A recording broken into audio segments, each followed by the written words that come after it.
Shalom juga buat saudara-saudara seiman yang di Zoom, yang di sini juga sambil menunggu. Sekarang udah jam 12, kita mulai persekutuan doa kita. Saya nggak dengar kata shalom tadi. Yuk kita mulai ibadah kita dengan semangat. Shalom. Shalom. Shalom, puji Tuhan. 2 minggu yang lalu kita belajar mengenal Tuhan itu bagaimana sih kita tahu tentang Tuhan. Kemudian minggu lalu kita diingatkan tujuan kita tuh apa. Apakah tujuan kita tuh kita diingatkan supaya bisa menjadi seperti Tuhan Yesus. Jadi saya di sini mengajak saudara-saudara seiman untuk memulai pujian kita dengan mengangkat sebuah pujian bahwa kita telah dipilih Tuhan sedari awal untuk menjadi seperti Tuhan. Mari kita nyanyikan, kita naikkan lagu pujian Jadi Sepertimu.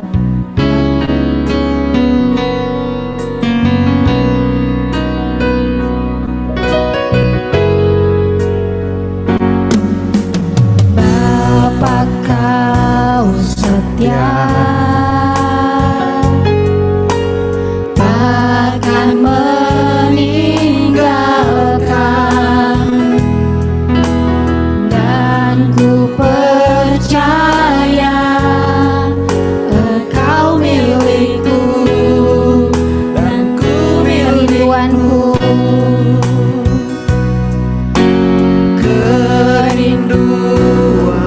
Tinggikan namamu ya Tuhan. Tinggikan namamu. Karena ku tahu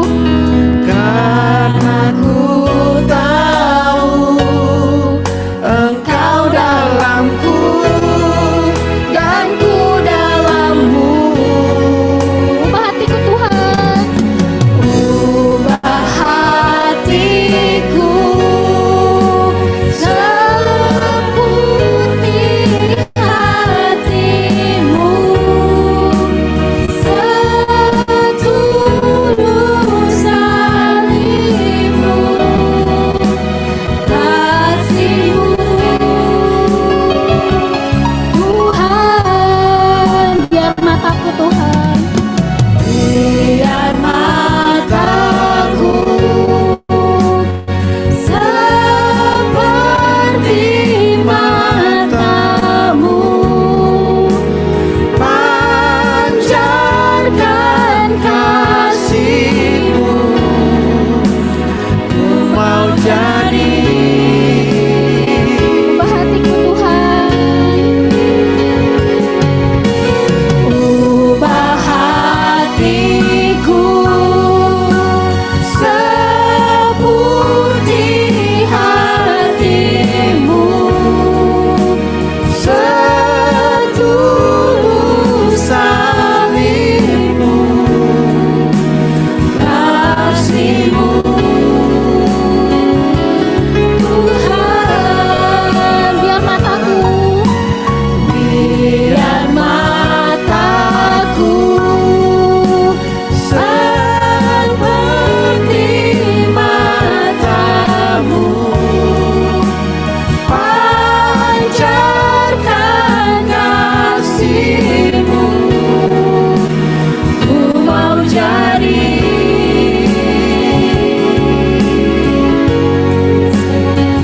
Mau jadi sepertimu. Puji Tuhan, Tuhan yang bisa mengubahkan hati kita, Tuhan yang menetapkan kita sejak dari awal, sejak kita di dalam kandungan untuk menjadi anak-anak Tuhan, untuk menjadi seperti Tuhan, untuk menjadi sebuah orang pemenang. Sebelum kita nyanyikan pujian lebih dari pemenang, mari kita berdiri memuji Tuhan.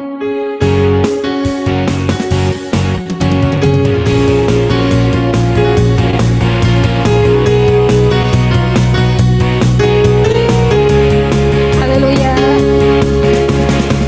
Lebih dari pemenang dalam segala perkara,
mengingatkan dengan kisah Yosua yang dipilih Tuhan, dipimpin Tuhan untuk jadi pemenang untuk meruntuhkan tembok Yeriko. Kita yakin bahwa segala sesuatu, segala permasalahan yang ada di dalam diri kita masing-masing, dalam pribadi kita, lepas pribadi, itu bisa kita laluin dengan bantuan Tuhan, dengan Tuhan yang selalu ada di dalam hidup kita. Selama kita tinggal dalam Tuhan, selama kita menyerahkan permasalahan kita kepada Tuhan, dan kita yakin tidak ada masalah yang cukup untuk mengalahkan kita, karena kita memiliki Tuhan yang lebih besar. Ayo kita naikkan pujian, segala perkara dapat ketanggung di dalam Tuhan kita Yesus Kristus.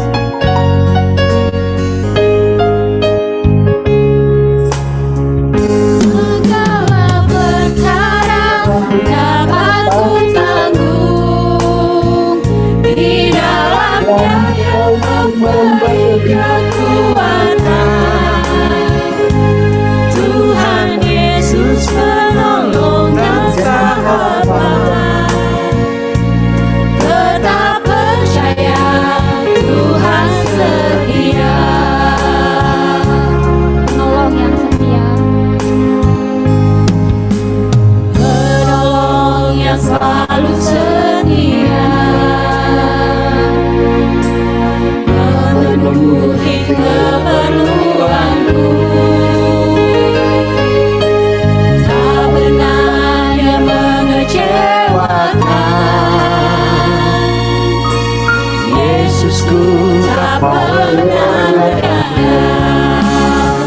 Segala perkara dapat ku tanggung di dalam Dia yang memberi kekuatan. Tuhan Yesus penolong dan sahabat, tetap percaya Tuhan setia. mari kita naikkan lagu ini sekali lagi dari awal, penolong yang selalu setia. Penolong yang selalu setia, memenuhi keperluanku. Tak pernah dia mengecewakan. Kenapa Yesus tidak pernah mengecewakan? Yesusku tak pernah gagal. Segala perkara dapat ku tanggung Dalam siapa? di dalam Dia yang memberi kekuatan. Tuhan Yesus penolong dan sahabat, tetap percaya Tuhan setia. Segala perkara dapat ku tanggung di dalam Dia yang memberi kekuatan. Tuhan Yesus penolong dan sahabat, tetap percaya Tuhan setia. Kami tetap percaya kepadamu. Tetap percaya Tuhan setia. Tetap percaya Tuhan setia. Mari berikan tepuk tangan buat Tuhan Yesus, Allah yang setia, penolong yang tidak pernah gagal. Kami mengucap syukur Tuhan, rancanganmu selalu baik buat kami. Mungkin menghadapi badai, kami belok ke kiri atau ke kanan. Mungkin kadang-kadang kami menjauh dari rancangan Tuhan. Tetapi ini yang kami tahu, Engkau penolong yang setia, yang sanggup menopang kami, menuntun kami, mengembalikan kepada track rencana Tuhan atas seluruh kehidupan kami. Hari ini Tuhan, siapapun kami yang join melalui ibadah kami online dan onsite, Tuhan juga urapi dan berkati, sehingga kami menikmati tuntunan Tuhan, menikmati perkataan-perkataan firman yang membangun jiwa kami, sehingga apapun yang kami alami, kami keluar menjadi pemenang. Tuhan urapi setiap kami, berkati setiap kami ya Bapa, dan urapan-Mu membuat kami tidak hanya mengerti, tapi juga melakukan firman Tuhan. Biar urapanmu turun bagi hambamu yang tidak berguna tapi akan berguna kalau Tuhan menggunakannya. Biar perkataan iman, perkataan menguatkan, perkataan yang memulihkan setiap kami turun dalam kehidupan hambamu dan setiap kami yang hadir hari ini. Kami menyerahkan seluruh hidup kami dan firman Tuhan siang ini dalam nama Tuhan Yesus Kristus. Dan setiap kita yang siap diberkati, mari bersama dengan saya katakan amin. Puji nama Tuhan. Wah, senang sekali ya ketemu lagi. Haleluya. Biasanya online terakhir ya, sekarang onsite ya. Sekali lagi shalom Bapak Ibu, senang ya. Kalau ini kamera berarti di sini ya, yang online shalom juga ya. Ya. Oke. Karena waktu Saudara ya, karena kita akan harus kembali ke kantor. Tema kita hari ini bicara tentang winner mentality Saudara ya. Saya percaya memang Tuhan menyediakan kemenangan ya. Tapi persoalannya mentalnya siap apa enggak. Nah ini persoalannya Saudara ya. Karena hidup Anda dengan saya selalu sifatnya itu dua, yaitu unpredictable, uncontrollable. Kemarin saya mengajar dengan tim saya di Jelambar di sebuah gereja. Terus kemudian salah satu teman saya ini manajernya Astra Saudara ya, yang bantu saya ngajar. Terus dia bilang nih, jadi bukan dia bilang, jadi kondisi dia Saudara ya, itu habis cuci mobil, ya setelah saya lihat rumahnya Saudara itu nggak miring-miring banget begitu ya garasinya, tapi kepleset Saudara. Nah keplesetnya itu dia tidak bisa kasih contoh kemarin karena betul-betul jalannya aja udah kayak orang hamil pelan-pelan Saudara ya, kesakitan begitu ya. Terus sambil bercanda kita bilang ya memang dalam hidup ini ada selalu yang disebut unpredictable, yang kita nggak ada yang tahu. Pengennya sehat, sakit. Kemarin juga istri saya chat, II-nya istri saya ternyata kemungkinan besar kena kanker dan sudah nyebar. Gak ada yang tahu. Juga meninggal dunia karena COVID. Loh, kita gak ada yang tahu. Betul gak Saudara ya? Kemenangan pasti diberi oleh Tuhan. Menjadi pemenang itu title. Tapi mentalnya belum tentu orang-orang siap jadi pemenang. Itu persoalannya Saudara ya. Nah hari ini kita akan belajar firman Tuhan. Roma pasal 8 ayat 36-37. Ini ayat terkenal Saudara ya. Kita akan baca bersama-sama dua ayat ini. Roma 8, 36, 37, mari baca bersama dengan saya Bapak-Bapak Ibu yang di online juga mari baca bareng ya. 2, 3. Seperti ada tertulis, oleh karena engkau kami ada dalam bahaya maut sepanjang hari. Kami telah dianggap sebagai domba-domba sembelihan. Tetapi dalam semuanya itu kita lebih daripada orang-orang yang menang oleh Dia yang telah mengasihi kita. Nah, Bapak Ibu, teman-teman, sebelum melihat ayat 37, perhatikan ayat 36 dulu, Saudara ya. Jadi, Anda dengan saya jujurnya, kalau anak muda bilang kata jujurli ya, Saudara ya. Jujurli itu kita itu nggak akan pernah jadi pemenang dalam hidup ini. Karena kenapa? Banyak akan menghalangi Anda.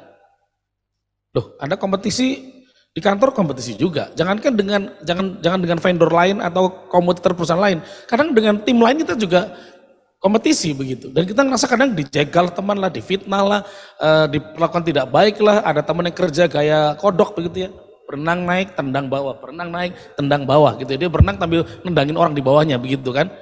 Nah tapi perhatikan bahwa Anda dengan saya hidupnya itu di ayat 36 perhatikan, oleh karena engkau kami ada dalam bahaya maut sepanjang hari, dianggap domba sembelihan. Nah, background kitab Roma ini adalah kekristenan hari itu tidak mudah jadi orang Kristen. Anda jadi orang Kristen dikejar sama Kaisar Romawi. Ujungnya dibunuh. Yang paling gak nyaman menderitanya Anda dianiaya atau dikulitin atau dibakar hidup-hidup, dan orang Romawi itu punya berbagai macam teknik untuk membuat orang itu kesakitan. Salah satunya adalah ditandingkan dengan binatang yang namanya kolosium. Kalau Bapak Ibu pernah ingat gladiator, nah di luar pertandingan gladiator ada yang lucu-lucuan. Apa itu? Singa lawan manusia. Nah yang manusia itu orang Kristen, kebanyakan. Kalau Anda ke Eropa, beberapa gereja Eropa itu ada di bawahnya, di underneath, di bawah tanahnya itu ada yang namanya katakom atau katakombe. Kalau Anda masuk ke sana, itu temboknya jajaran tulang-tulang. Tulang siapa? Orang Kristen. Yang memang mati di dalam gua-gua bawah tanah. Begitu. Karena kesulitan hidup dikejar oleh orang-orang Romawi atau tentara Romawi. Nah, menjadi orang Kristen hari itu tidak mudah. Karena seperti domba yang gak punya kemampuan apa-apa, gak punya senjata, dalam kan binatang selalu punya alat proteksi. Domba bukan domba gunung yang ada ini sudah ya. Kalau domba gunung ini ada tanduknya ya, tapi ini domba yang wall itu kan nggak ada apa-apanya begitu ya. Kita itu katanya kayak domba yang tinggal disembelih saja. Tetapi walaupun Anda seperti ada bahaya maut sepanjang hari dan kayak domba yang mau dibunuh, tapi katanya dalam semuanya itu, dalam kesulitan, keadaan nggak nyaman, situasi buruk yang Anda alami sehari-hari, kita lebih daripada orang-orang yang menang. Ini menarik sebenarnya. Kalau kita nyanyikan lebih dari pemenang dalam segala perkara. Tapi yang masalah dalam segala perkara kita dikalahkan. Lah kan lucu sebenarnya. Ngakunya kita lebih daripada pemenang dalam segala perkara. Enggak segala perkara kita kalah. Entah sama teman kita, sahabat kita, dijatuhkan orang lain. Sepertinya kita domba sembelihan. Tapi Alkitabnya jelas ngomong, kita ini orang-orang yang menang. Nah, Bapak Ibu kasih Tuhan Yesus, next, hidup di bumi ini memang mengalami satu situasi yang kemudian sekitar 2010 ke atas disebut sebagai disruption. Situasi hidup yang tidak akan gitu-gitu saja, linear, bahwa semuanya oke, semuanya baik, enggak. Megatrend 2010 dan Megatrend 2000 dan Megatrend 2010. Jadi ada dua buku saudara ya, yang ditulis oleh John Naisbitt, yang melihat 10 tahun ke belakang memprediksi 10 tahun berikutnya. Dan memang ada goncangan. Sehingga kemudian kita kenal sekarang ada generasi Alpha, generasi Z, saudara ya. Kalau Alpha itu di bawah 13 tahun, kalau Z itu 13 sampai 27. Nah berarti kalau Bapak Ibu di atas 27, berarti Anda masuk generasi milenium atau generasi Y, atau generasi X. Nah kalau Anda masuk generasi X, generasi Y, kita itu pengennya semua mapan. Betul nggak? Semuanya oke, pokoknya baik. Pandemi menggoncang semua orang. Betul nggak? Belum lagi kemudian ini ya, ini menggoncang orang sebenarnya. Teknologi canggih ini menggoncang orang. John Naisbitt nulis katanya begini, bahwa nanti situasi itu borderless. Padahal dulu kita nggak. Dulu Bapak Ibu kalau yang ngerti telematik video call ya. Dulu kalau video call conference itu betul-betul layar gede begini. Dan itu hampir 100 juta kata teman saya yang orang IT gitu ya. Untuk menyiapkan video call Indonesia ke Prancis gitu ya. Harus duduk rame-rame, kode begini. Ini sekarang kita di tempat tidur bisa. Ya betul enggak? Masih hidup semuanya. Kok kayaknya tegang saudara ya, haleluya. Apa semua, gara-gara target saudara ya. Loh itu yang jadi masalah itu sekarang saudara. Itu merubah banyak hal. Dulu dagang itu perlu tempat. Lokasi, place, sekarang udah nggak perlu, cukup di TikTok. Sampai pemerintah akhirnya bikin aturan TikTok dibuat 2 peraturan, yaitu media sosial tapi dagang juga kena. Kan begitu sekarang mau dibuat peraturan. Loh ini disruption itu situasi yang nggak seperti biasanya yang Anda mesti siap dan terima. Cuman next, masalahnya ketika situasinya berubah, nggak sesuai harapan, banyak orang yang coba pengen segera selesai. Quitter, nyerah, gak sanggup saya adalah. Kadang bingung ya, ada orang yang hebat, cantik, sehat, kuat, sebenarnya kaya, tapi kenapa bunuh diri ya? Di Singapura tuh ada namanya coconut pandan ya, bukan? Kokoli ya, yang bunuh diri ya. Lalu itu kan secara gambaran orang Singapura, itu kan cukup hidupnya. Kok menyerah begitu loh? Betul kan? Dia belum pernah tinggal di daerah Tambun sana atau daerah Depok masuk ke sini atau Margonda, ngelewatin Margonda ke sini atau Bekasi dunia lain itu masuk ke Jakarta. Dia belum pernah hidup kayak gitu loh. Singapura tuh enak banget saudara ya. Kok bisa-bisa menyerah? Nah banyak orang juga kayak begini modelnya akhirnya. Banyak orang yang akhirnya karena situasi yang disruption, situasi yang unpredictable, uncontrollable, akhirnya memilih udahlah. Saya nggak siap, saya nggak bisa. Tapi lagunya lebih dari pemenang dalam segala perkara. Pernikahan dah berhentilah. Sampai di sini aja kita. Saya nggak tahu mau dibawa kemana hubungan kita. Oh haleluya, saudara. Berhenti. Bapak Ibu dikasih Tuhan Yesus. Mari kita selesaikan dulu sebelum ngomong pemenang. Kata yang kuat namanya mentalitas. Apa itu sih sebenarnya mentalitas? Next. Mentalitas itu kemampuan untuk melakukan upaya yang diperlukan untuk mencapai tujuan. Jadi ada kemampuan. Yang kedua adalah dorongan batin atau kemauan keras. Jadi tidak mungkin kita jadi pemenang kalau nggak punya kemampuan untuk mengerjakan dengan sepenuh hati. Loh, betul nggak? Saya suka mendengar waktu itu bukan podcast ya, kalau di YouTube itu namanya berarti podcast itu kan baru-baru ya istilahnya. Kalau di YouTube tuh dulu istilahnya namanya, aduh siapa sih pelajaran begitu ya. Kalau sekarang kan disebutnya podcast gitu ya. Itu di waktu itu saya dengar si pembicara Kristen tapi yang dari Amerika Serikat, beliau sudah meninggal dunia. Buku-bukunya banyak tentang kepemimpinan. Terus dibilang begini, tahukah saudara tempat terkaya di bumi ini? Bapak Ibu tahu nggak tempat terkaya di bumi ini di mana? Prediksi Bapak Ibu, prediksi. Arab, karena minyak gitu ya. Yang lain Bapak Ibu? Di mana? Indonesia, oh iya harus Indonesia dong. Apalagi ini 17 Agustus, harus Indonesia. Indonesia ya, haleluya. Oke. Selain Indonesia mungkin ada lagi tempat yang paling kaya di bumi ini? Israel, oke ya, walaupun agak tandus sebenarnya Israel ya. Tapi tanah perjanjian paling enggak. Tapi menurut beliau, tempat terkaya di bumi ini, terhebat di bumi ini adalah kuburan katanya. Saya kaget loh, kok bisa dibilang begitu? Karena di kuburan lah sebenarnya banyak orang-orang hebat yang menyerah sebelum waktunya. Harusnya pemimpin, misalkan dia presiden direktur perusahaan apa, tapi kerjanya baru sampai bawah, ditekan temennya, nyerah. Padahal kalau dia nunggu aja 3, 4, 5 tahun nanti, ternyata dalam jalan Tuhan, dia itu naik. Ada pelari hebat, ada pemilik emas terbanyak di bumi ini, tapi baru tambang sebentar, kena tekan, kena penyakit, berhenti, nyerah. Anda ngerti maksud saya? Saya lupa itu nama pembicaranya itu, tapi itu bagus buat saya sadar, iya ya. Makanya Pengkhotbah 9:10 bilang begini, apapun juga yang di tangan kananmu, di tanganmu, sorry, nggak ada kata kanan ya, di tanganmu kerjakan sekuat tenaga. Nah itu mentalitas namanya. What your dreams? And many people don't have a dream. Semua kalau ditanya, pengen apa? Pasti jawabannya begini, sukses, bahagia, naik jabatan, promosi, tapi nggak pernah mention, bener-bener detail mau ngapain. Nggak pernah ditulis. Sehingga hidupnya berlalu begitu saja. Mentalnya akhirnya begitu masalah, tertekan, berhenti.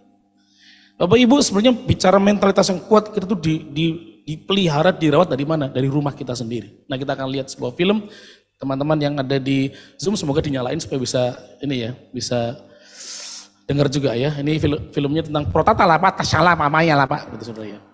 Ya, kapun kap. Ya. Oh belum ya. Bukan ini filmnya saudara, bukan ya. Yang ini Kak, ini dinyalain dulu ya betul. Supaya mereka bisa dengar juga teman-teman ya. Kapun kap, halam katanya yang mana? ปิยะฉัตรค่ะ Oh tapi di situ kedengeran nggak ya? 5 เต็ม 10 ค่ะ Anak-anak Som Pop, Kak. dapat 5. Sompop namanya. 9 เต็ม 10 ค่ะ Kamu dapat 9. Wah temennya ngomong ya. อาภาค่ะ แม่ไม่รักผม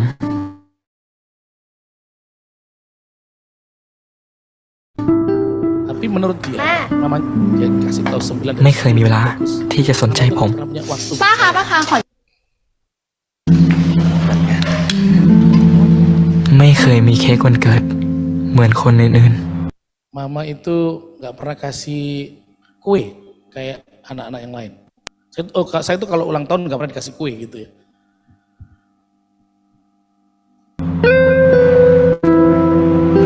Anak-anak kan suka gambar. เฮ้ยพบแม่งมาว่ะ Gitu loh. พบทำไมมาอยู่ที่นี่แทนที่จะเอาเวลามั่วสุมกลับไปทำการบ้าน CNP. แล้วเงินที่แม่ให้พบไปโรงเรียนอยู่ทุกวันพบเอามาเล่นเกมเหรอพบไม่ต้องมาเถียง ๆ ไม่ พบสงสารแม่บ้างไหม แม้กระทั่งจะฟังความจริงจากผม แม่ก็ฟังมึงดิ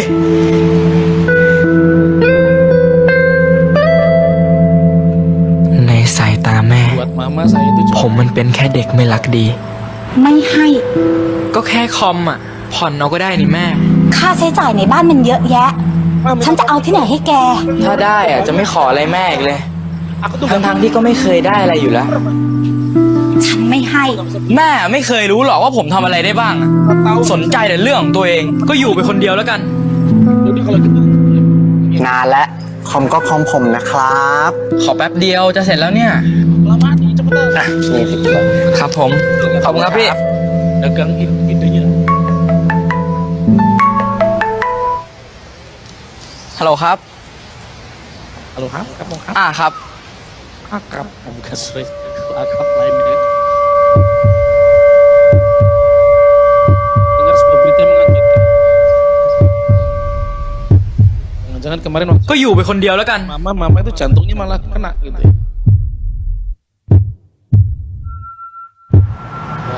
Nah, ternyata mamanya juga karena serangan jantung.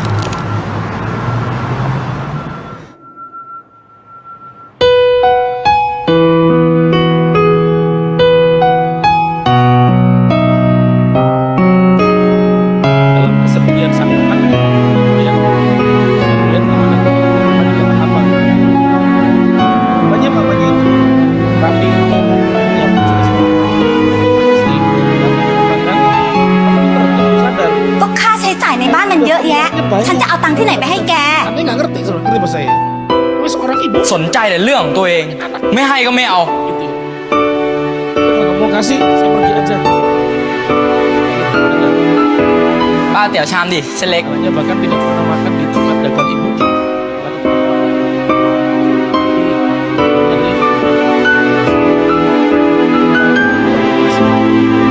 Bukan cuma di akhir memberikan warisan.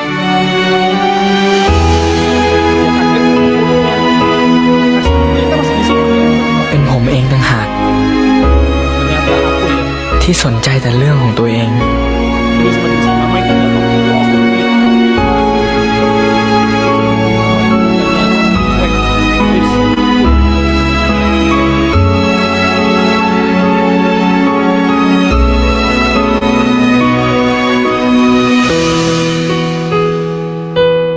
ทั้งที่แม่ ให้ผมมาตลอด aku segalanya แม้แต่วันสุดท้าย kan di akhir ในชีวิต juang teman pasti yang seperti itu baik. Haleluya. Ya, sawadikap, kapung kap. Nah Bapak Ibu dikasih Tuhan Yesus, mental itu sebenarnya dilatih dari rumah sebenarnya.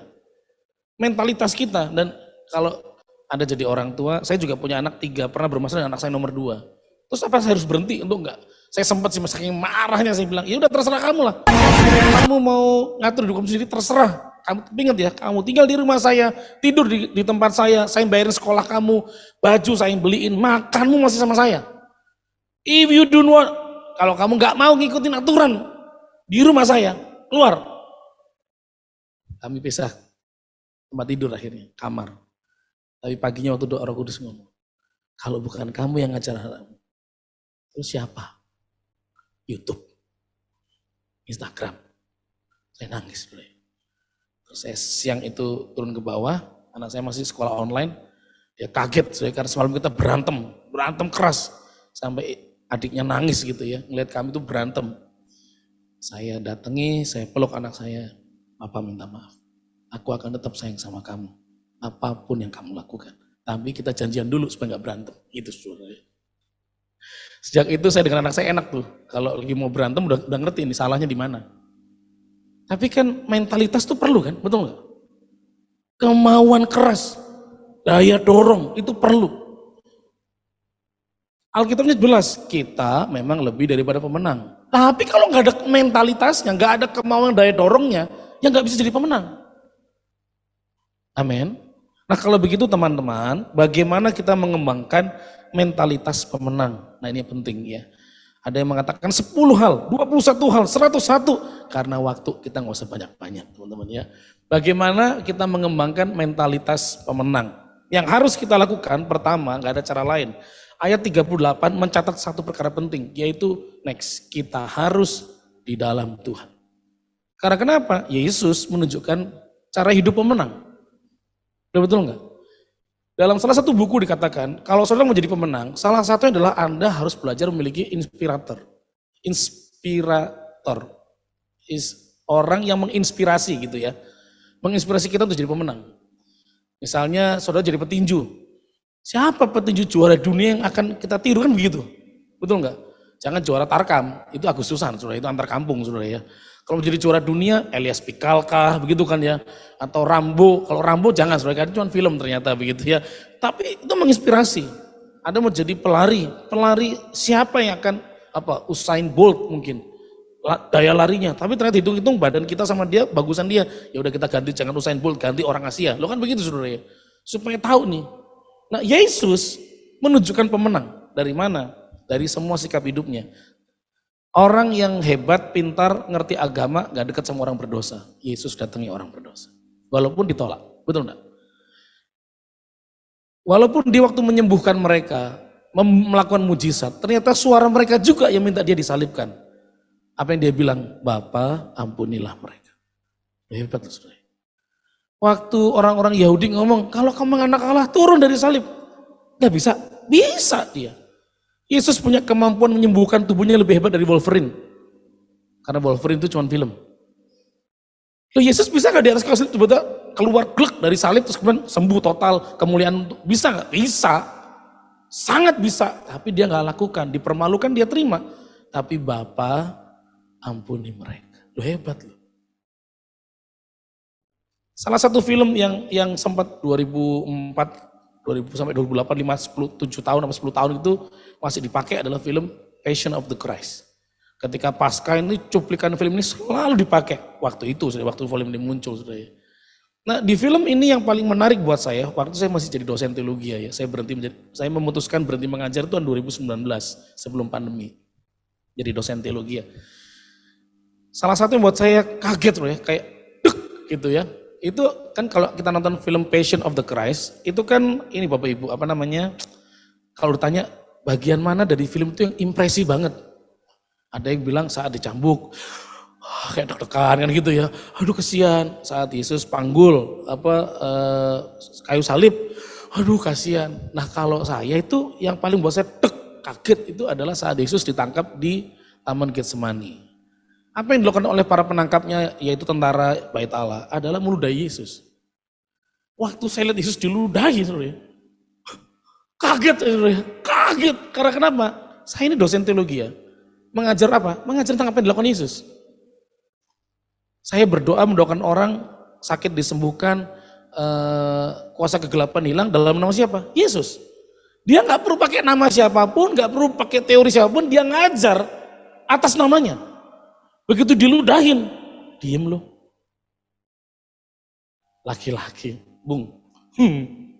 Aduh, coba kalau ada yang berani ludahin beliau saudara ya. Kalau orang Jawa katanya kalau naik orang Solo ya naik kereta keinjek kakinya kan bilangnya maaf Pak, kakinya numpang di atas kaki saya Pak. Tolong diangkat Pak. Oh, Ambon, Batak, Timur. Pak, mata kau lihat gak? Yesus diludahin itu. Oh ya. Diludahin itu Bapak Ibu, memang tidak luka, tapi itu harga diri. Dan apa Yesus nggak bisa ngomong dalam kuasanya, lidahnya orang itu keluar nyentuh ke tanah, orang itu kepalanya ke bawah, bisa, tapi dia memenangkan pertarungan emosinya dia. Sementara kita baru diomongin orang sedikit marahnya minta ampun, pengen kasih virus ke komputer orang itu. Diomongin bos kita begitu direndahkan kita. Selama saya hidup ya, ngomong sama teman, gue tuh gak pernah lo kayak gini. Orang tua gue yang paling sayang gue aja tuh gak pernah makin gitu, bos tuh cangkemnya kurang ajar itu.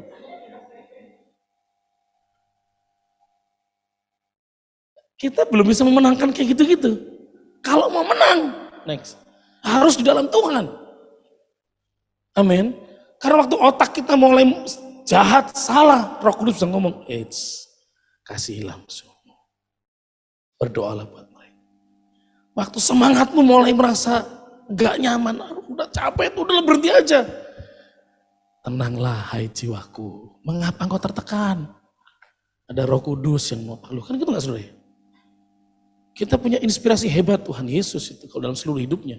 Memang dia ceritanya sudah sering kali Anda dengar, tapi menghidupi ceritanya dia enggak.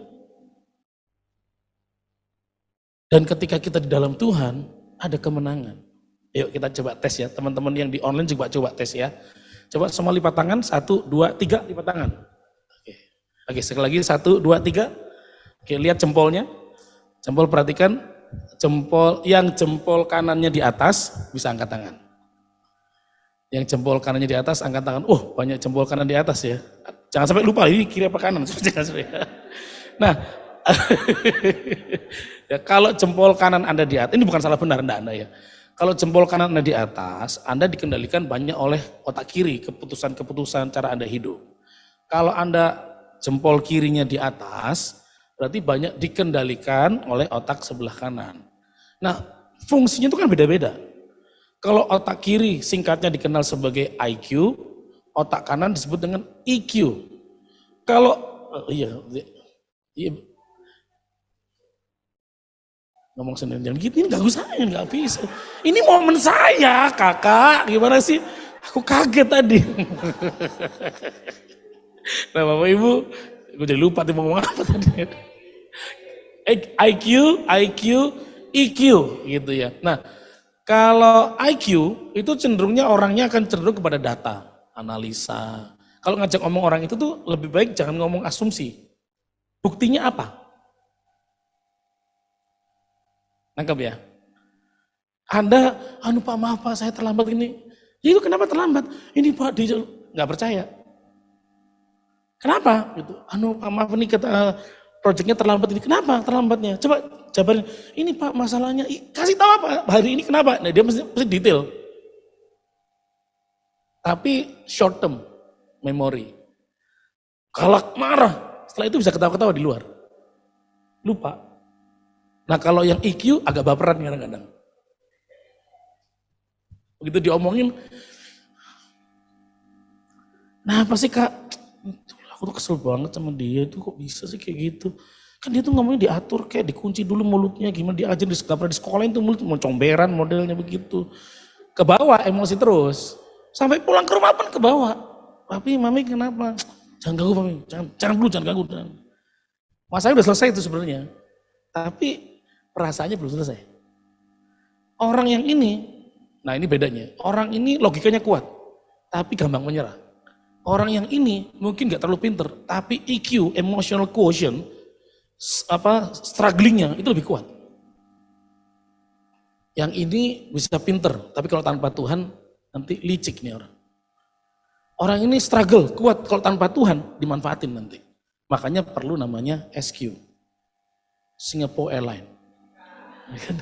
Bagus ya. Harus ada spiritual quotient. Kadang kita nggak ngerti, lupa, Tuhan bisa kasih hikmat. Takut akan Tuhan, permulaan hikmat. Ketika Anda tertekan, nyamanlah jiwaku, nyamanlah jiwaku. Itu kan namanya penulisnya lagu ini siapa G. Shepherd gitu kan. Orang ini kan pengacara, punya usaha, habis tapi. Terus anaknya mati juga, tenggelam. Tapi dalam tekanan dia ngomong, Tuhan tetap baik. Bapak Ibu, Anda pasti bisa dikalahkan dunia ini. Banyak cara Anda kalah. Tapi dalam Tuhan ada lebih banyak cara untuk menikmati kemenangan. Amin. Apa harus kita lakukan? Next. Berikutnya adalah harus punya yang namanya energi yang positif. Dalam bahasa dunia gitu sekuler ya. Kalau dalam bahasa Kristen atau membicara motivasi, pikiran positif. Nah, Profesor Friedman membuat sebuah penelitian. Mengapa orang harus punya pikiran positif? Runutnya begini, urutannya gini. Orang yang berpikir positif biasanya bisa mengucap syukur dalam segala hal. Kalau dia bisa mengucap syukur dalam segala hal, dia melihat angle-nya beda kalau punya masalah. Ketika melihat angle-nya beda, dia gampang menemukan jalan keluar dan juga menemukan peluang. Makanya orang jenis yang sana itu pasti lebih cepat berhasil. Nangkep ya urutannya ya, yang teman nggak kelihatan di situ ya. Orang yang memiliki pikiran positif, energi positif, menurut Profesor Friedman, biasanya orang itu akan mengucap syukur terhadap apapun yang terjadi. Waktu mengucap syukur, cara pikirnya kan beda jadinya kan. Angle masalahnya dilihatnya beda jadinya. Entah jadi pelajaran, kekuatan. Karena dia angle dilihatnya beda, dia bisa melihat peluang, dia bisa melihat kesempatan, dan lebih banyak orang seperti ini tuh berhasil katanya. Bisa menemukan jalan keluar, bisa melihat peluang dengan baik. Nah seringkali ketika punya masalah, pikiran kita stuck. Akhirnya hal negatif yang keluar. Sayangnya yang negatif ini seringkali terjadi. Waktu naik mobil kita mulai negatif.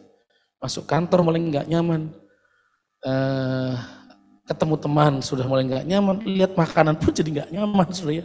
Kita nggak nyaman sama sekali dengan hidup ini. Akhirnya bukan kemajuan yang turun. Tapi hal yang buruk yang terjadi. Salah satu penulis tafsiran Alkitab yang terkenal namanya Matthew Henry. Satu kali dirampok di Inggris itu atau di Amerika atau negara barat ya. Itu rata kan ada blok, ini blok terus kemudian tengah-tengahnya ini jalan kosong, gang kecil, ini blok lagi kosong, blok itu ya. Tujuannya kan sebenarnya ini damkar bisa masuk, kalau ada kebakaran tuh gak segera nyampur gitu ya. Kalau ada paling gampang kalau ada ke Malaysia atau Singapura tuh ada tuh kayak gitu ya. Nah satu kali untuk memotong jalan dia lewati gang kecil itu. Waktu melewati gang kecil itu ternyata ada orang merampok dia. Sampai di gereja ada yang latihan paduan suara. Dia cerita, saya dirampok. Begitu Anda mendengar saya dirampok, orang dirampok, kira-kira apa pikiran orang?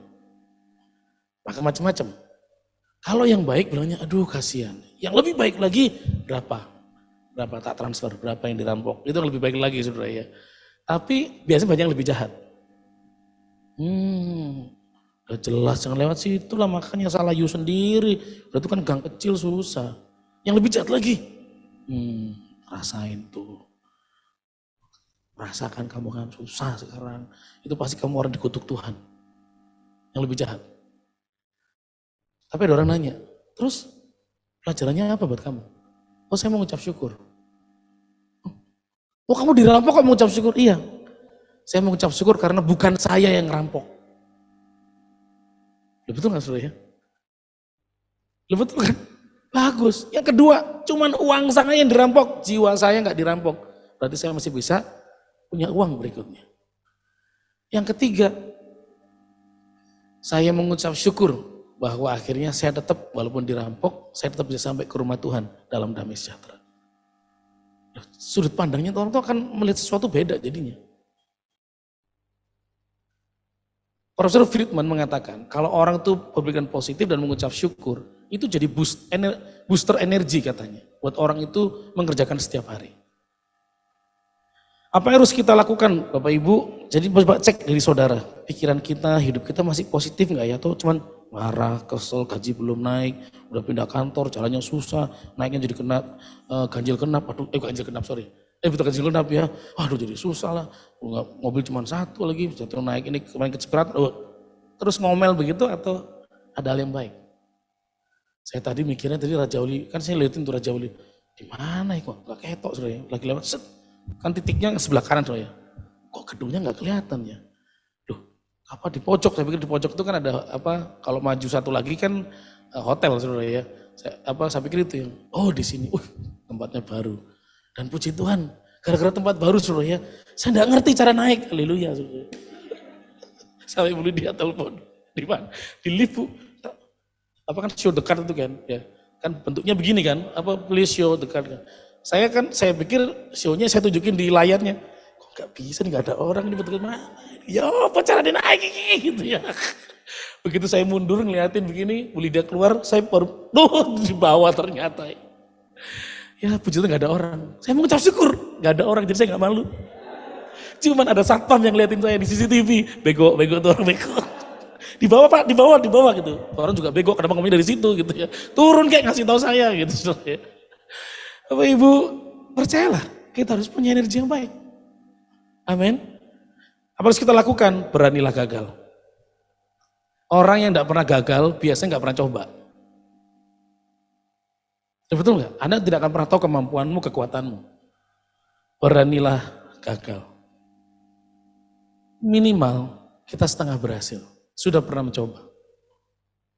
Bapak Ibu dikasih Tuhan Yesus, salah satu buku yang saya suka ditulis oleh Billy P. Slim, judulnya Dare to Fail. Berani gagal. Di buku itu menceritakan banyak lah. Pasti buku kesaksian lah saudara ya. Dari mulai orang Indonesia, orang Malaysia, orang Singapura, sampai orang Barat, dari zaman sekarang sampai zaman masa lalu, sampai ratusan tahun sebelumnya. Tapi kisah tentang orang yang berani gagal itu banyak. Tapi bukan berarti terus gagal loh. Daya juangnya itu yang penting. Bukan masalah gagalnya. Paling enggak saudara punya daya juang terus-menerus melakukan. Kalau enggak pernah coba, enggak akan pernah tahu. Yang terakhir Bapak Ibu, waktu. Orang-orang yang pemenang, mentalitasnya itu tanggung jawab dan disiplin. Saya sangat sepakat kata-kata ini, bahwa hasil tidak pernah mengkhianati kerja keras. Amin. Loh kalau Anda cuman kerja, mohon maaf ya, kita memang kerja 8 to 5, terus cuman gitu-gitu aja tuh. Gak pernah lagi studi, gak pernah lagi mengembangkan diri, gak pernah lagi ketemu teman-teman yang buat kita pemikirannya luas. Ya kalau kasih lemburan ya kita kerjain sungguh-sungguh, cari duit kita berubah, ya gak pernah naik lah kita. Walaupun kita ribuan kali nyanyi, lebih dari pemenang dalam segala perkara, ini bisa dikalahkan. Yang ada mah kita yang dikalahin. Bapak Ibu, saya dari S1 sampai S3 kuliah itu teologi ya. Dulu tuh kalau saya khotbah, pakai apalagi perjanjian baru ya. Jadi bahasa Yunani saya daripada bahasa Ibrani saya bagusin bahasa Yunani. Ibrani saya itu ya mentok-mentok 7 lah sebenarnya. Nah kalau Yunani saya cukup bagus, dapat A+, AA gitu. Jadi biasanya dulu ya kalau lagi khotbah, saya selalu lihat bahasa Yunaninya apa. Anthropos, Kronos, Kairos. Kalau anda kalah masuk teknos, dikalahkan oleh Thanos. Dan jemaat pulang bingung. Tadi apa lontos apa merongos ya selalu. Iya, merengos. Sampai satu kali Pak, ada satu teman ya, satu teman baik saya gitu yang ngundang saya, terus ngomong gini, Pastor, khotbahmu tuh bagus loh, aku tuh jadi tahu sejarah Israel, tahun sekian-sekian, terus dalam sampai, oh bahasa aslinya gini-gini. Cuman jujur ya, karena aku lagi mikir gitu, itu ayat kayak gitu yang dijelasin gitu, buat kehidupan sehari-hari apa ya? Karena minggu ini aku punya masalah, tak cari ayatmu, bahasa Yunanimu gak ketemu di kepalaku. Gagal gak? Gagal lah. Walaupun dia bilang awalnya bagus ya, bagus loh khotbah kamu itu buat saya punya pengetahuan, tapi pengalaman hidup kurang jadinya. Terus saya mikir khotbah gimana jadinya ya supaya menarik orang. Sampai satu kali saya duduk dengar seorang yang sharing, sederhana sih, bukan sekolah teologi ya, tapi itu seperti mengubah jalan pikiran saya. Wah ini nih, akhirnya Bapak Saudara pasti percaya dan sepakat ada ilmu namanya ATM. Amati, tiru, modifikasi. Ya kan? Itu di semua lini kehidupan ilmu ini dipakai. Amati, tiru, modifikasi. Nah, kemudian saya lihat 3 pembicara. Pembicara terakhir, pembicara 1 kan kedua ini orang teologi semua sebenarnya. Kedalamannya, cara ngomongnya saudara. Saya ngikutin dulu. Terus saya ikutin benar-benar saudara dulu. Tapi pembicara terakhir itu bukan orang teologi ya. Tapi dia banyak mengungkap kisah-kisah motivasi yang sesuai dengan yang dia khotbahkan gitu. Saya kaget dulu ya. Wah ini yang saya nggak punya ini. Sejak hari itu, kira-kira 2006 saudara ya, atau 2004 saya mulainya. Sejak itu mulai saya mengumpulkan, saya minta izin istri saya. Oh enggak, berarti itu 2003. Karena baru menikah 2 tahunan betul. Nah sejak itu saya bilang sama istri saya, boleh nggak saya belanja buku sebulan sekali dalam keadaan ekonomi kami yang kurang bagus ya, masih belum mapan, 50.000 per bulan. Boleh nggak? Kan kami ada anak asuh, sekolah kita minta sumbang, orang tua gitu ya. Tapi lebihannya itu nggak banyak, cuman boleh nggak saya tanya istri saya, 50.000 per bulan saya beli buku. Yang saya pastikan buku itu akan buat saya lebih baik. Ayat firman Tuhan, khotbahnya. Istri saya mendukung, boleh. Nah, sejak itu saudara ya, saya terus belajar buku-buku semacam itu. Sampai akhirnya ikut kelasnya John C. Maxwell, Certified, kelas karakter building, baca tanda tangan, belajar. Coba tanggung jawab. Kadang bikin materi gitu sampai jam 3, jam 4 pagi. Supaya tanggung jawab yang Bapak Ibu persatuan doa ini kasih, gereja kasih, pulang itu ada sesuatu yang dibawa. Kalau dalam bahasa kami kelas motivasi namanya golden nugget. Jangan sampai orang pulang gak dapat golden nugget, dapatnya chicken nugget. Pulang gak bawa apa-apa gitu loh. Cuman terbuai ayat, gak ngerti. Sejak itu saya belajar tuh. Setiap kali dikasih kesempatan, saya harus bertanggung jawab. Mau jumlah orang banyak atau sedikit itu bukan urusan saya. Dampaknya pasti akan terasa. Betul gak sebenarnya? Secara keuangan dulu hancur, baru mulai rintis difitnah orang, nol semuanya. Di riset rasanya. Tapi percayalah, kalau Anda bertanggung jawab, disiplin dengan apa yang Tuhan percayakan.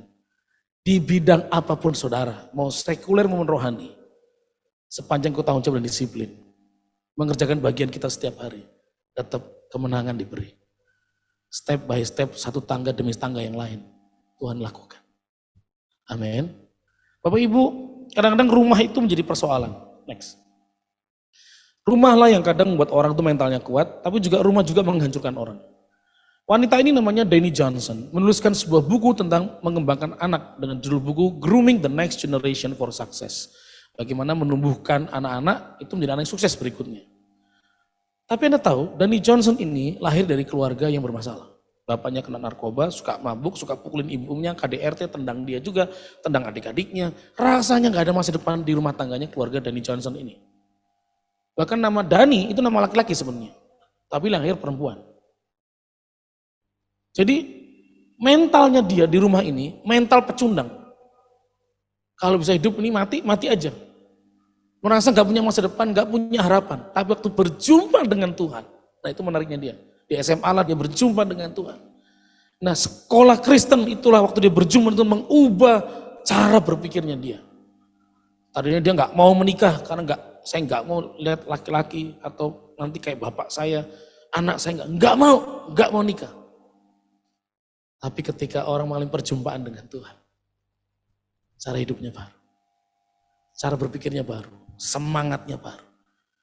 Dan akhirnya dia menikah punya 3 anak, yang semuanya anak didik dengan hikmat Tuhan. Wanita yang tadinya merasa gagal, lihat orang tua berantakan, dikebukin orang tua yang gak jadi contoh, mentalnya hancur. Tapi percayalah, kita lebih daripada pemenang, sebab ada Yesus yang mengasihi Anda dengan saya. Amin. Bapak Ibu, rahasia next untuk menghidupi kehidupan yang luar biasa adalah mengubah tragedi menjadi kemenangan, kesakitan menjadi kebaikan. Kalau dalam bahasa saya, tidak pernah ada pemenang tanpa sebuah kejuaraan. Anda harus ikut pertandingannya. Amin. Anda harus melewati kesulitan supaya Anda tahu Anda jadi pemenang atau tidak. Anda memang harus dihalangi orang supaya Anda jadi pecundang atau para pemenang.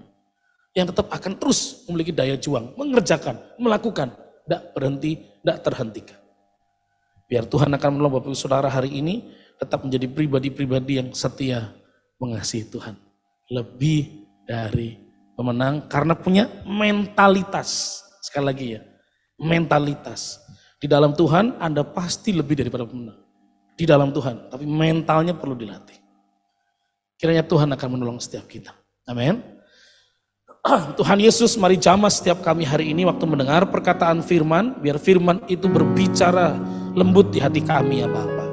Mungkin kami menyadari kami banyak seringkali menyerah, seringkali mengutuk, seringkali mengatakan yang tidak baik, seringkali merasa ragu. Tapi hari ini Tuhan, biar firman itu menjadi kekuatan yang baru, bahwa kami betul-betul lebih daripada pemenang, karena di atas semuanya itu Allah menjadikan kami, Allah mengasihi kami, dan kerajaan surga tidak pernah meninggalkan kami sendirian. Kerajaan surga terus menyertai kami, kerajaan surga terus bergerak setiap hari bersama dengan kami, sehingga waktu kami hampir jatuh, tanganmu menopang. 7 kali orang benar boleh dijatuhkan, pasti bangkit kembali.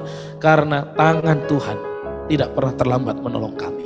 Hari ini Tuhan bangun mental kami Tuhan, tempa kami Tuhan untuk menjadi juara-juara kehidupan yang terbaik.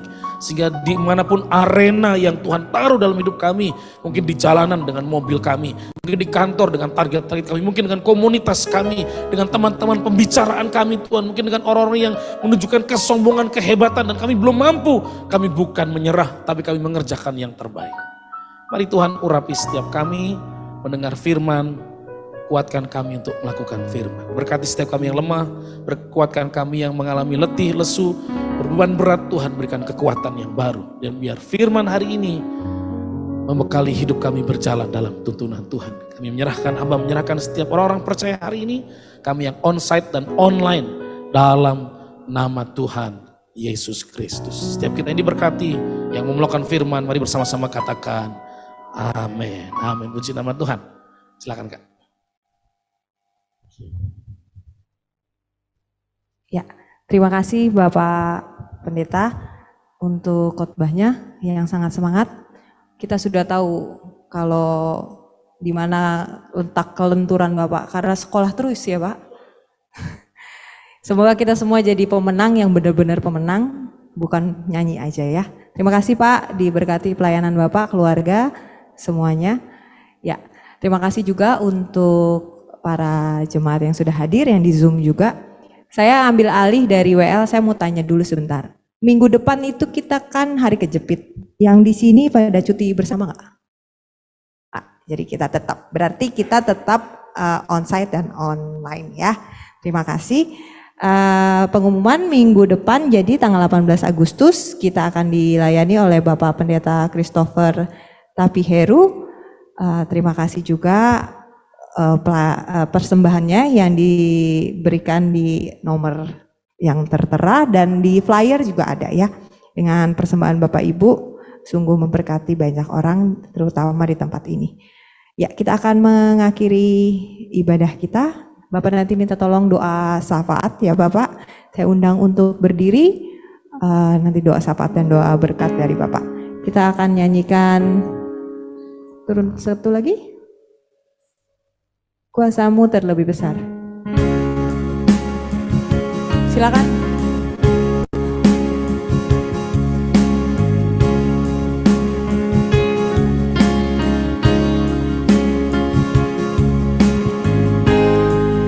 Kuasamu terlebih besar, Tuhanku terlebih besar,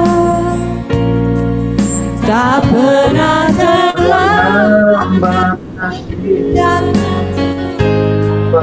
dalam hidupku. Kuasamu terlebih besar, Tuhanku terlebih besar, tak pernah terlambat janji-Mu ya Tuhan, pulihkan hidupku. Sebab tidak pernah terlambat janji Tuhan Yesus. Tak pernah terlambat janji, tak pernah terlambat, tak pernah terlambat janji, oh ya Tuhan, pulihkan hidupku. Terima kasih Tuhan Yesus, kami percaya Engkau pasti memulihkan kami dan tidak pernah terlambat pertolongan kasih setia Tuhan atas hidup kami. Hari kami berdoa buat Raja Wali Group, Tuhan memberikan kekuatan, hikmat, pertolongan, penyertaan Tuhan sehingga memimpin, memberikan instruksi, memberikan wawasan, proyek-proyek atau rencana ke depan dalam hikmat dan tuntunan Tuhan buat PT Raja Wali Group Tuhan, dengan semua anak perusahaan, BOD, BOC Tuhan, semua staf, semua karyawan Tuhan, satukan juga untuk mengerjakan perkara-perkara yang terbaik, saling menopang satu dengan yang lain, dan nama Tuhan dipermuliakan, berkat turun atas setiap perusahaan dan grup maupun anak perusahaannya Bapak. Kami juga berdoa buat setiap jemaat yang bekerja di luar Raja Wali Group, Tuhan juga urapi dan berkati dimanapun ditempatkan Tuhan di sana, bekerja tidak akan mengeluh, tidak akan menyerah, tapi mengerjakan yang terbaik sampai promosi, perkara yang terbaik, berkat-berkat diturunkan atas kehidupan mereka. Buat persekutuan doa Raja Wali Group, buat teman-teman para pelayan, para pengurus, Tuhan urapi berkati buat jemaat yang juga hadir secara onsite maupun online karena mereka ada kesibukan dari tempat masing-masing. Tapi dengan sungguh-sungguh menikmati firman, menikmati ibadah, Tuhan juga urapi dan berkati. Karena kami percaya orang-orang yang mengasihi Tuhan, mencari Tuhan, intim dengan Tuhan, mereka akan seperti burung Raja Wali yang terbang tinggi, diberi kekuatan sayap yang baru ya Bapak. Tuhan Yesus, kami terus berdoa buat bangsa dan negara ini, buat proses pemilu. Tuhan, kami minta pemilu yang tenang, tidak saling menjatuhkan, ekonomi tetap berjalan, anak-anak bisa sekolah, makan minum dicukupkan, orang bisa bekerja tanpa rasa takut, dan kami akan terus melihat Indonesia dijaga oleh Tuhan Yesus. Berkati buat presiden dan wakil presiden, semua jajaran menteri Tuhan, lembaga tinggi negara, bahkan sampai pelosok-pelosok desa, Tuhan juga urapi dan berkati agar di negara kami ada ketenangan, ada keamanan, damai sejahtera, dan bukan hal-hal yang buruk, bukan rencana jahat manusia, tapi rencana yang terbaik dari Tuhan diturunkan bagi Indonesia. Dan hari ini kalau kami akan kembali bekerja, biar Tuhan memberkati setiap kehidupan kami. Mari angkat tanganmu di hadapan Tuhan, harapkan berkat daripadanya. Aku berdoa hari ini engkau akan menikmati berkat seperti Abraham, Ishak dan Yakub. Aku berdoa hari ini engkau menikmati kesetiaan iman Sadrah, Mesa dan Abednego. Aku berdoa hari ini engkau menikmati kerendahan hati dan keberhasilan Daud, hikmat Salomo, kekudusan hidup Ayub melekat atas kehidupanmu, dan roh kepemimpinan seperti Yosua, Yusuf dan Musa melekat atas kehidupanmu, membuat engkau naik dan tidak menjadi turun, tidak jadi ekor tapi jadi kepala, dan itu akan terjadi dalam kehidupanmu yang berjalan dalam tuntunan Tuhan. Kembalilah ke tempat masing-masing, berkat daripada Allah Bapa di surga, cinta kasih daripada Tuhan Yesus, penyertaan dan mujizat daripada Allah Roh Kudus menyertai engkau sekalian dari mulai siang hari ini sampai Maranatha. Dan setiap kita yang percaya terima berkat itu, mari bersama-sama katakan amin. Bapa, terima kasih. Bapa, terima kasih. Bapa di dalam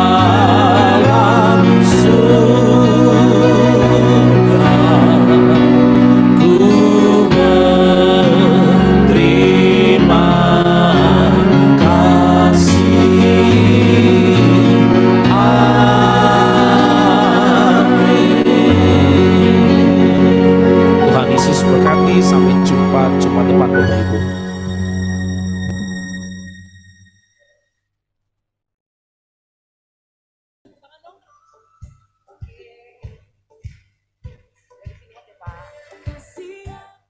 Ayo maju. Zoom buka dong Pak David, apa kabar? Pak Parlin. Halo Pak Parlian, Bu Yeni, baik. Pak Herman, Angga, Ibu Susmita. Ini ada Pak Yasihiro juga. Selamat datang.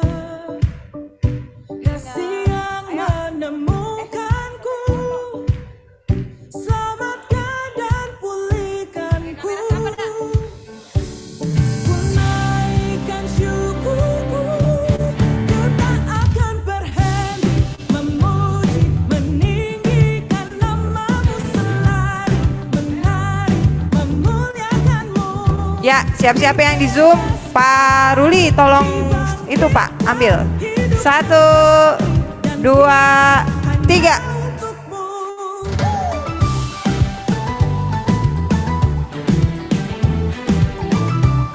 Ya, terima kasih. Sampai ketemu minggu depan. Tuhan memberkati.